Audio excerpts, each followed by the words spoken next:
দুজনা গিয়ে দেখো হাঁস বিক্রি করতে এসেছে একটা লোক, তো সেইটা দেখার জন্য চলে গেছে। মানে মিঠি আর মিঠির বাবা গিয়ে আর কি ওখানে গিয়েছিল, তো মিঠি আবার রাস্তার দিকে চলে গেছে, তো মাও গেছে। মা আবার শাক তোলার জন্য সামনে এসেছিল। আজকে ব্লগটা শুরু করতে বেশ খানিকটা দেরি হয়ে গেল। হ্যালো বন্ধুরা, গুড মর্নিং। কেমন আছো তোমরা সবাই? আশা করি সবাই খুব ভালো আছো। সকাল হয়ে গেছে তো অনেক আগেই, সব কাজ হয়ে গেছে, পুজো টুজো দেওয়া হয়ে গেছে। আজকে হচ্ছে যে রাস্তায় এসেছিল হাঁস বিক্রি করতে, তো মায়ের ইচ্ছা ছিল নেওয়ার।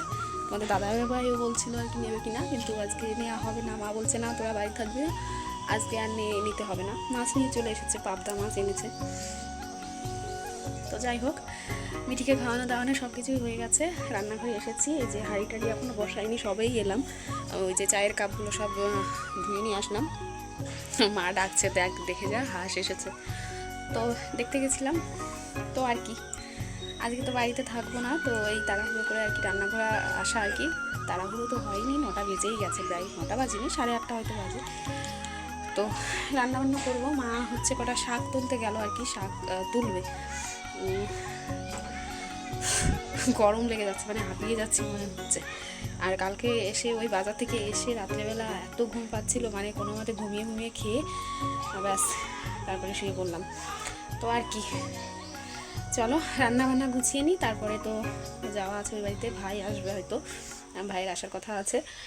কালকেই আসতো, কিন্তু ওর হচ্ছে ক্যাটারিংয়ের কাজ ছিল, মা বাড়িতে ছিল না। বাবা আবার বাড়ির মানে আমাদের তো ওই বাড়িতে হাঁস মুরগি সবই মানে পোষে মা, তো সেইগুলোই তুলতে আর কি, ওই জন্য বাবা আর আসতে পারিনি। তো ভাই আজকে হয়তো আসবে। তো চলো কাজগুলো সব গুছিয়ে নিই, তারপরে তো আরও রয়েছে খাওয়া দাওয়া, তারপরে মিঠিকে স্নান করানো, রেডি করানো, বেলাই হয়ে যাবে। সকাল সকালে আর হয় না। মা বলে যে একটু সকাল সকালে আসতে পারিস, মানে এমনিতে আগের দিন তো হয়ই না, সকাল সকালে যাবো সেটাও হয় না। কী করবো, কাজ টাজ তো না গুছিয়ে যাওয়া যায় না। তো চল পরে কথা বলছি।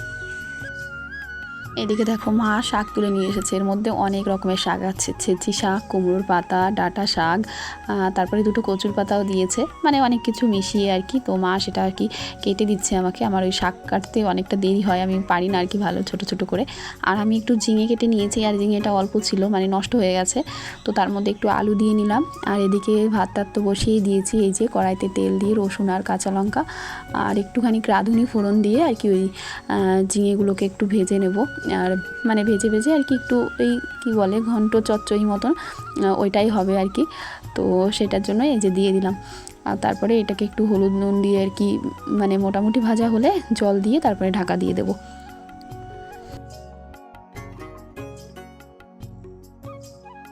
একটুখানি ভাজা ভাজা করে জল দিয়ে যে ঢেকে দিয়েছি থালা দিয়ে আর কি। আর এখানে একটু পেঁয়াজ আর হচ্ছে কালো জিরে কাঁচা লঙ্কা দিয়ে আর একটু রসুনও দিয়েছি। তো পেঁয়াজটা একটু ভাজা ভাজা হয়ে গেছে, আর এর মধ্যে হচ্ছে শাকগুলো দিয়ে দেবো। আর শাকগুলো এত ভালো ছিল কি বলবো, একদম কচি কচি শাক, মানে এই যে দিয়েছি দেখতে পাচ্ছ কতটা, একটুখানি টাইমের মধ্যে মানে শুধু একটু নাড়াচাড়া দিতে না দিতেই একদম মানে শাকটা এত সুন্দর গলে গেছে আর একদম মোলাম হয়ে গেছে, আর খেতেও সুন্দর লেগেছিলো। তো তোমরা দেখতে থাকো, একদম এত মানে সফট হয়ে গেছিলো আর কি বলবো, আর খেতেও সেই রকম টেস্টি হয়েছিল। একটুখানি জল গলেছে ব্যাস, আমি একটু মানে ঢাকাও দিইনি শাকটা, অন্যদিন হয়তো ঢাকা দিয়ে দেখো মানে নাড়তেই এই যে এতটুকু হয়ে গেছে, এরপরে আরও কমে গেছে। তো দারুণ লেগেছিলো খেতে। এদিকে শাকটা কিন্তু আমার পুরো ভাজা হয়ে গেছে, একটু লেগে গেছিলো, ওই শাক ভাজতে গেলে এইটুকু হয়। তো বেশ সুন্দর ভাজা হয়ে গেছে। আর মা এই যে মাছ কেটে দিয়েছে, পাবদায় মাছ এনেছিল, তো সেটাকে আমি একদম নুন হলুদ মাখিয়ে নিয়েছি। আর এদিকে কড়াইটা শাক ভাজা হয়েছিল যেহেতু, মানে ভালো করে ধুয়ে নিয়ে তারপরে তেল দিয়ে দিয়েছি, আর তেলটাও প্রায় গরম হয়ে এসেছে। আর এখন হচ্ছে মাছগুলোকে সুন্দর করে ভেজে নেব। আর পাবদা মাছ এত নরম হয় কি বলবো, আমি প্রথমে বুঝতে পারিনি, মানে একসঙ্গে আর কি একটু বেশি দেওয়া হয়ে গেছিলো, মানে ওই 2-3টে করে ভাজলেই ভালো হয়। তো 5টা দিয়ে ফেলেছিলাম, তো একটা মাছ একটু নরমের জন্য একটু মানে ভেঙে যায়নি, কিন্তু কেমন একটা হয়ে গেছিলো। তো তারপরে আমি আস্তে আস্তে করে সব কটা ভেজে নিয়েছি। আর তারপরে মাছের ঝোলটা করতে হবে, কারণ আজকে আর বেশি কিছু রান্না হবে না, এই কটাই আর কি, শাক ভাজা আর ওই ঝিঙের যে আর কি যে ঘন্ট মতনটা করেছি, আর এই মাছের ঝোল হচ্ছে একটুখানি আলু দিয়ে করব। দেখো 5টা মাছ আমি দিয়ে ফেলেছিলাম, প্রথমে বুঝতে পারিনি, তো একটুখানি মানে লেগে গেছিলো আর কি, কিন্তু তাও আর কি পরে ঠিক হয়ে গেছিলো। তো যাই হোক, এই যে মাছগুলো আমি ভেজে নামিয়ে নিয়েছি। আর এদিকে আমার মশলাও একদম হয়ে গেছে, মাছ ভাজা করতে করতে আলু কেটে ভেজে নিয়েছি। আর আলুর সঙ্গে এই যে মশলাটাকে একদম হালকা মশলা দিয়েছি, মানে একদমই কম, একদম মানে মাখা মাখা হয়েছিল। তো রান্নাবান্না করে চলে এসেছি। আর এদিকে ভাই এসেছিলো, তো ও তো একদম সকালবেলা চলে এসেছে আম দই মিষ্টি নিয়ে আমাদেরকে নিতে। তো দেখো তোমাদের সঙ্গে রান্নাগুলো একবার দেখিয়ে দিই। এই যে মাছের তরকারিটা, এখানে মিঠির একটা মাছ ভাজা রেখেছি, আর এখানে তো রয়েছে ওই যে ঝিঙের তরকারিটা যেটা, আর হচ্ছে নিচেই রয়েছে এখানে হচ্ছে বাটিতে শাক ভাজা। তো ওরা নিচেই বসেছিল, মিঠি খেলা করছিল পুতুল নিয়ে, যা যা করে আর কি। তো তারপরে এই যে সবার জন্য আর কি, সবার জন্য না, আগে হচ্ছে মানে আমার ভাইয়ের জন্য আর তোমাদের দাদা ভাইয়ের খাবারটা গুছিয়ে নিলাম। ওদেরকে দিতে দিতে আমি মিঠির খাবারটা আর কি খাইয়ে দেবো, তারপরে হচ্ছে আমি আর মা খাবো। আর দেবাশিস তো সকালে খায় না, তো ও পরে খাবে।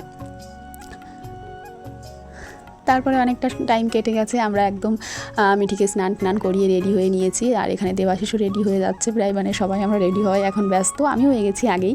আর মিঠি হয়েছে রেডি হয়ে গেছে, ঠাম্মি ওকে আর কি, মিঠির ঠাম্মি ওকে চটি টটি পরিয়ে দিল। মা এখানে দেখো কেমন করে বসে আছে, বলছে আর কি সবাই বাড়ির থেকে চলে যাবে, একদম বাড়ি ফাঁকা।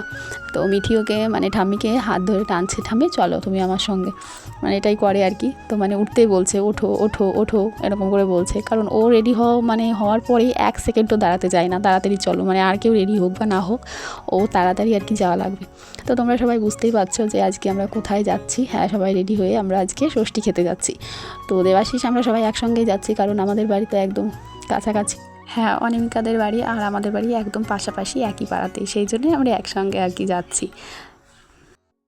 তো এখানে আমরা সবাই রেডি হয়ে যাচ্ছি। এই যে তোমাদের দাদাভাই একটা গেঞ্জি পরেছিল, সেটা একদম বড় বড় হয়ে গেছে, তো সেটা বললাম খুলে আর একটা পরতে।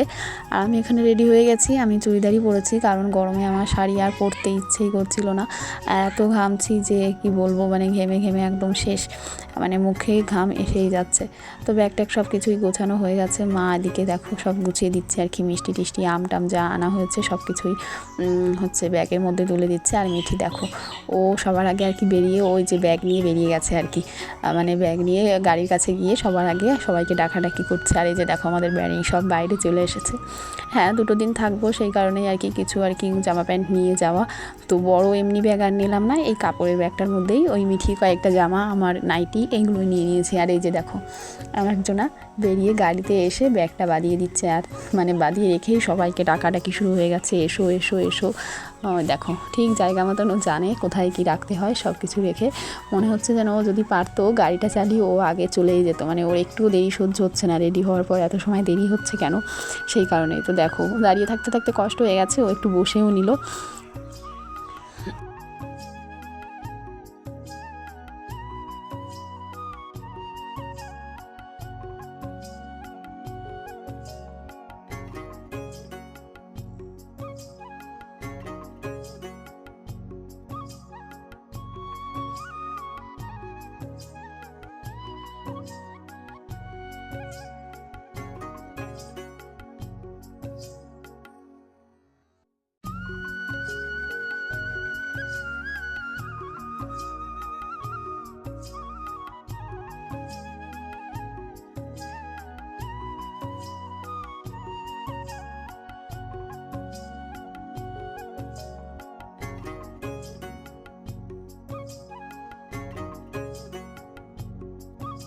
আমি যাবো না, তুমি চলে যাও।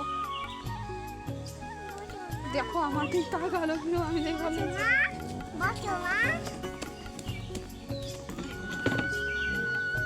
কি।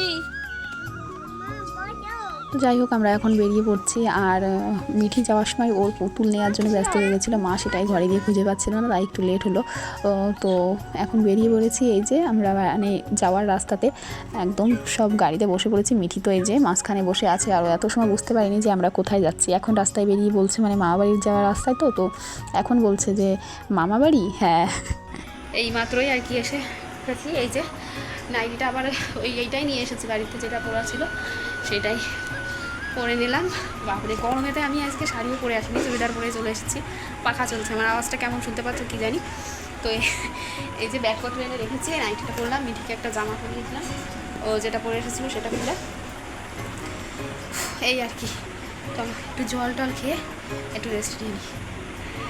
তো এদিকে দেখো আমি এসে একটু আর কি মিঠিকে খাওয়াতে গিয়ে আমিও ঘুমিয়েই পড়েছিলাম। আর এদিকে দেখো মা সব কিছু আর কি রান্নাবান্না সব হয়ে যাচ্ছে, এসে থেকেই দেখছি আর কি রান্না করছে, মানে স্নান করে পুজো দিয়েই চলে গেছে। আর আমি এসে আর কি মিঠিকে ঘুম পাড়াতে গিয়ে মানে ঘুমোই তো না, একটুখানি খেয়ে ওই 5-10 মিনিটের মতন আমার চোখ মানে লেগে গেছিলো। তো দেখো মা আর বাবা দুজনেই আর কি শুরু করে দিয়েছে রান্নাবান্না, মানে মা তো হয়েই গেল প্রায় রান্না শেষের দিকে, আর বাবা ওখানে বসে শশা টশা সব কেটে দিচ্ছিলো, আর আমাদের বাড়ির মিনিগুলো সব। তো যাই হোক এখন এই যে গুছিয়ে খেতে দিয়েছে। আর গরমে আজকে তোমাদের দাদাভাই দেখো একদম হাফ প্যান্ট গেঞ্জি পরেই বসে পড়েছে। আর মিঠি ওকেও গুছিয়ে দেওয়া হয়েছে, কিন্তু ও ঘুম থেকে উঠেছে আর ঘুমটা ওর পুরো হয়নি, তো এখন বসে আর কি বায়না করছে, ঠিকভাবে বসছেই না, পা মেলে দিচ্ছে। তো দেখো ভাতটা মানে খাওয়া তো সমান সমান ভেঙে মানে পুরো থালা বোঝাই করে ফেলেছে। মাকে মানে গুছিয়ে খেতে দিয়ে আর কি বসেছিল, তারপরে আবার বাইরে গেল অন্য কি কি আনতে। শুধু তো ভাত ভেঙেই নষ্ট করলি। এটা মুখে দাও দিদি। কি করছো তুমি? কি করছো? কি করছো? খেলা? কি খেলা করছো? পেন দিয়ে? এই পায়ে কি, এইটা পায়ে কি হয়েছে এগুলো?